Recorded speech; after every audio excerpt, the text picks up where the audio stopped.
Good morning students, calculate এক্সে তোমাদের প্রত্যেককেই স্বাগত। আমি পিজি স্যার, তোমাদের জিকে এবং কারেন্ট অ্যাফেয়ার্সের টিচার। তো ডাব্লিউবিএসএসসি গ্রুপ সি এবং গ্রুপ ডি এর নোটিফিকেশন, গেজেট সমস্তটাই বেরিয়ে পড়েছে। গেজেট অনেক দিন আগেই প্রকাশ পেয়েছিল। ডক্টর সুদীপ চক্রবর্তী স্যার তোমাদের প্রিভিয়াস ক্লাসে বা ভিডিওতে তিনি সমস্ত কিছু গেজেট সম্বন্ধে ডিসকাস করেছেন। গ্রুপ সি এর জন্য মার্কস ডিস্ট্রিবিউশন কত রয়েছে এবং গ্রুপ ডি এর জন্য মার্কস ডিস্ট্রিবিউশন কত রয়েছে তিনি সমস্তটাই কিন্তু সেখানে ডিসকাস করেছেন। তোমরা সেকেন্ড একটা ভিডিও পেয়েছো ইংলিশ স্যার টিডি স্যারের, তিনি সেখানে তোমাদের কিছু ইন্ট্রোডাকশন ক্লাস দিয়েছেন ইংলিশ সম্পর্কে। তো চলো, গ্রুপ সি এবং গ্রুপ ডি এর যে নতুন ফর্ম ফিল আপটা শুরু হতে চলেছে সেটা 16th থেকে শুরু হতে চলেছে এই মাসে। নেক্সট মান্থ 31 পর্যন্ত এটা কিন্তু ফর্ম ফিল আপটা চলবে। তারপর ফর্ম ফিল আপ কমপ্লিট হয়ে গেলে মোটামুটি 2.5 মান্থ বা 3 মান্থের মধ্যে একটা এক্সাম কন্ডাক্ট করে নেবে। তো হাতে খুব অল্প সময় শুরু করতে হবে পড়াশোনা। এবং আমাদের এই ডাব্লিউবিএসএসসি গ্রুপ সি এবং গ্রুপ ডি এর যে নতুন ব্যাচ শুরু হতে চলেছে সেটা 15 সেপ্টেম্বর, এই মাসের 15 সেপ্টেম্বর, অর্থাৎ এই মাসের 15 তারিখ থেকে সেটা শুরু হতে চলেছে। গ্রুপ সি এবং গ্রুপ ডি এর যে আমাদের সায়েন্সের এবং আর্টসের অর্থাৎ জিকে পোর্শন, যেটাকে জেনারেল নলেজ বলছি, তার কি পোর্শন আমাদের করতে হবে সেটা সম্বন্ধে, এবং কারেন্ট অ্যাফেয়ার্স আমাদের কি পড়া উচিত সেটা সম্বন্ধে চলো একটু দেখে নিই, বা সেটা সম্বন্ধে একটু আমি ডিসকাস করে দিই তোমাদের সাথে।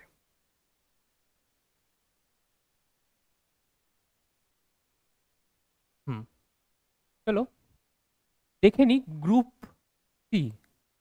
এই গ্রুপ সি এর জন্য এর আগে প্রিভিয়াস যে মার্কস ছিল 60 টোটাল মার্কস ছিল, math, GK, current affairs, English মিলে। এইবারও কিন্তু তাই আছে, 60 মার্কসই আছে। অর্থাৎ এর আগের যে প্যাটার্নটা ছিল সেই প্যাটার্নেই কিন্তু এই যে গ্রুপ সি এর জিকে অ্যান্ড কারেন্ট অ্যাফেয়ার্স এর মার্কস ডিস্ট্রিবিউশন থাকবে। 15 marks GK and current affairs, এটাও হচ্ছে তোমার গিয়ে 15 মার্কস।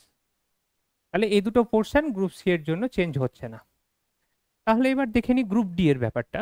গ্রুপ ডি এর আগে পর্যন্ত টোটাল 45 মার্কসের গ্রুপ ডির total math, GK, current affairs, ওখানে ইংলিশ নেই গ্রুপ ডি পোস্টের জন্য। তো সেখানে টোটাল 45 মার্কস এর আগে ছিল, এইবার এটা এসে দাঁড়িয়েছে টোটাল 40 মার্কস। তো এই 40 মার্কসের জন্য math, GK and current affairs এই তিনটে পোর্শন আমাদের কমপ্লিট করতে হবে। তো নতুন আরো নোটিফিকেশন বেরাচ্ছে, নোটিফিকেশন যেভাবে আমাদের বেরাবে সেইভাবে আমরা মার্কস ডিস্ট্রিবিউশনটা দেখে নেবো। এটা আমি প্রিভিয়াস, যেটা এর আগে 2016 এর ফর্ম ফিল আপ, 2017-এ আমরা এক্সাম দিয়েছিলাম, সেটা রিলেটেড গ্রুপ সি এবং গ্রুপ ডি এর আমি মার্কস ডিস্ট্রিবিউশন বললাম। শুধু এইবার যেটা চেঞ্জ হয়েছে গ্রুপ ডি এর ক্ষেত্রে, আমার যে মার্কস ডিস্ট্রিবিউশনটা সেটা কিন্তু এবার 40 মার্কস হয়েছে, একটু চেঞ্জ হয়েছে। তার জন্য ম্যাথ, জিকে অ্যান্ড কারেন্ট অ্যাফেয়ার্সের মার্কস ডিস্ট্রিবিউশনটাও একটু কিন্তু চেঞ্জ হবে। নতুন নোটিফিকেশনের অপেক্ষায় আমরা আছি, সেখান থেকে আমরা জানতে পারবো। তো জিকে যে পোর্শনটা আছে, এই জিকে পোর্শনটা জেনারেলি দুটো মেন সাবজেক্টের ওপর ডিপেন্ড করে। একটা হচ্ছে আর্টস, একটা হচ্ছে সায়েন্স।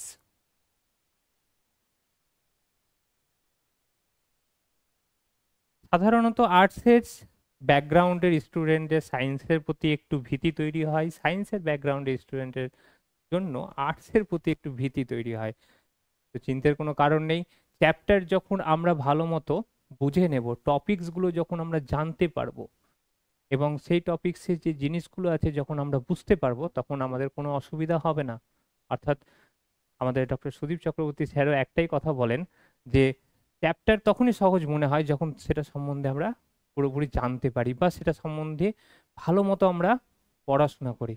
তো চলো, আর্টসের এবং সায়েন্সের যে চ্যাপ্টারগুলো আছে সেই চ্যাপ্টারগুলো আমরা খুব সিম্পল ওয়েতে আমি তোমাদেরকে বুঝিয়ে দেব এবং চেষ্টা করব তোমাদের যে আর্টস এবং সায়েন্স রিলেটেড ডাউটগুলো সেগুলো সমস্তটা ক্লিয়ার করে দেওয়ার। সাথে থাকো, তোমাদের সাথে আমিও চেষ্টা করে যাচ্ছি। এইবার কিন্তু হাতে অল্প সময় গ্রুপ সি এবং গ্রুপ ডির একটা অনেক বড় সুযোগ অনেক দিন পর এসছে, আমাদের কিন্তু এই জায়গাটাকে ভালো মতো করে তৈরি করে নিতে হবে। অনেকটা নাম্বার ক্যারি করে, 15+15 টোটাল 30 মার্কস, টোটাল 60 মার্কসের কিন্তু গ্রুপ সি এর এক্সাম। তার টোটাল হাফ পোর্শন কিন্তু এইখানে আছে। এই টোটাল 60 মার্কসের টোটাল হাফ পোর্শন কিন্তু আমার GK and current affairs cover করে। জিকে কারেন্ট অ্যাফেয়ার্স কিন্তু টাইম খুব কম নেয়। জিকে কারেন্ট অ্যাফেয়ার্স এটা একটা পজিটিভ পয়েন্ট। ম্যাথে যে টাইমটুকুটা নেবে, জিকে কারেন্ট অ্যাফেয়ার্স কিন্তু জানা থাকলে খুব অল্প সময়ে সেটা কভার করে আসা যায়। তাহলে জিকে কারেন্ট অ্যাফেয়ার্সের জন্য আমাদের যে পোর্শনগুলো কভার করতে হবে, আমি আগেই বলেছি জিকের জন্য আর্টস অ্যান্ড সায়েন্স এই দুটো পোর্শন কভার করব। সায়েন্সের কিছু চ্যাপ্টার আছে যেটা আমার নেক্সট যখন আমি ক্লাস শুরু করব, আর্টসের কিছু চ্যাপ্টার আছে যখন আমার ক্লাস শুরু হবে তখন তোমাদের সেই সাবজেক্টগুলোর ধারণা তোমরা, সেই টপিকসগুলোর ধারণা তোমরা প্রত্যেকটা আমার কাছ থেকে পেয়ে যাবে। 10th লেভেল, এই 10th লেভেল পর্যন্ত আর্টস অ্যান্ড সায়েন্সের যে টপিকসগুলো আছে সেগুলোকে, অর্থাৎ মাধ্যমিক লেভেলের যে আর্টস অ্যান্ড সায়েন্সের যে টপিকগুলো আছে সেগুলো আমরা কভার করব। ঘাবড়ানোর কিছু নাই, পড়ে এসেছো প্রত্যেকে, আমরা মাধ্যমিক লেভেল পর্যন্ত যে আর্টস এবং সায়েন্সের চ্যাপ্টারগুলো পড়ে এসেছি, একটু পড়লেই বেশ তৈরি করা যাবে।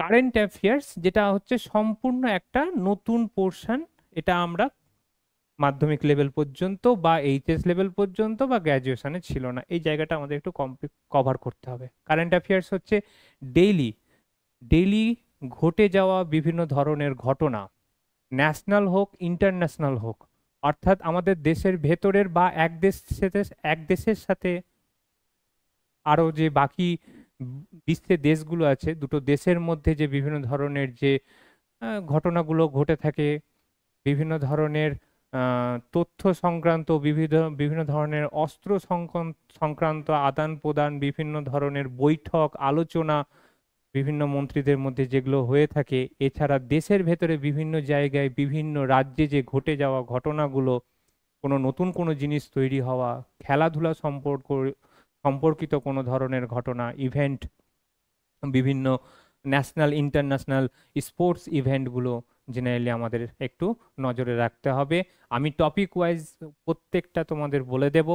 এবং আরেকটা জিনিস, স্টেটের সাথে আমাদের ভালো মতো এটা একটু জোর দিতে হবে, গ্রুপ সি এবং গ্রুপ ডি এর জন্য, এই দুটো পোস্টের জন্য স্টেটের সাথে, অর্থাৎ আমাদের নিজের যে স্টেট ওয়েস্ট বেঙ্গল, এর সাথে বাকি স্টেটগুলোর যদি কোনো ধরনের চুক্তি হয়ে থাকে, কোনো ধরনের সম্পর্ক তৈরি হয়ে থাকে রিসেন্ট বা 1 ইয়ার্স ব্যাক, যদি কোনো ধরনের 1 বছরের মধ্যে যে ঘটনাগুলো ঘটেছে সেই ঘটনাগুলো সম্বন্ধে কিন্তু আমাদের একটু একটা নোটস তৈরি করে নিতে হবে। নোটস আমি দেব, তোমাদের শুধু সেই জায়গাগুলো টপিকসগুলো পড়ে নিতে হবে, সেটার জন্য সবসময় তৈরি থাকতে হবে। এবং এই যে জিকে কারেন্ট অ্যাফেয়ার্স এর 15 মার্কস যদি কভার করা যায়, টোটাল 30 মার্কস তোমার কভার হয়ে গেল। ঠিক তেমন গ্রুপ ডি এ কিন্তু একটা ভাইটাল পোর্শন আছে, ম্যাথ এবং এর সাথে জিকে আর কারেন্ট অ্যাফেয়ার্স। মনে রাখবে 40 মার্কসে কিন্তু এটাও মার্কস ডিস্ট্রিবিউশনের ক্ষেত্রে কিন্তু হাফ হাফ হয়ে যাবে। ম্যাথ আর জিকে এই দুটো পোর্শন কিন্তু হাফ হাফ হয়ে যাবে। অর্থাৎ আমি যেটা বলতে চাইছি, ম্যাথ যদি 20 মার্কস, তাহলে জিকে কারেন্ট অ্যাফেয়ার্সের জন্য কিন্তু 20 মার্কস। তাহলে জিকে কারেন্ট অ্যাফেয়ার্স একটা ভাইটাল পোর্শন, যে ভাইটাল পোর্শনে কিন্তু আমাদের পুরো মার্কসের হাফ মার্কস কভার করে নিচ্ছে। তো বেশি আর তোমাদের সময় নেব না। গ্রুপ সি এবং গ্রুপ ডি এর যে চ্যাপ্টার ওয়াইজ জিনিসপত্রগুলো আমার নেক্সট ক্লাস থেকে শুরু হবে। একটা ইন্ট্রোডাকশন ক্লাস তোমাদের দরকার ছিল, টপিকসগুলো জানা দরকার ছিল, তাই আমার এই ক্লাসটা নিলাম। চলো ভালো থেকো, দেখা হবে আমার নেক্সট ক্লাসে। ক্লাস শুরু হবে 15 সেপ্টেম্বর থেকে, এবং তৈরি হয়ে নাও, হাতে খুব অল্প সময়, মাত্র 2.5 মান্থ, 2.5 মাস থেকে 3 মাস সময় আছে। আর বেশি কথা বলবো না। Thank you, best of lakh.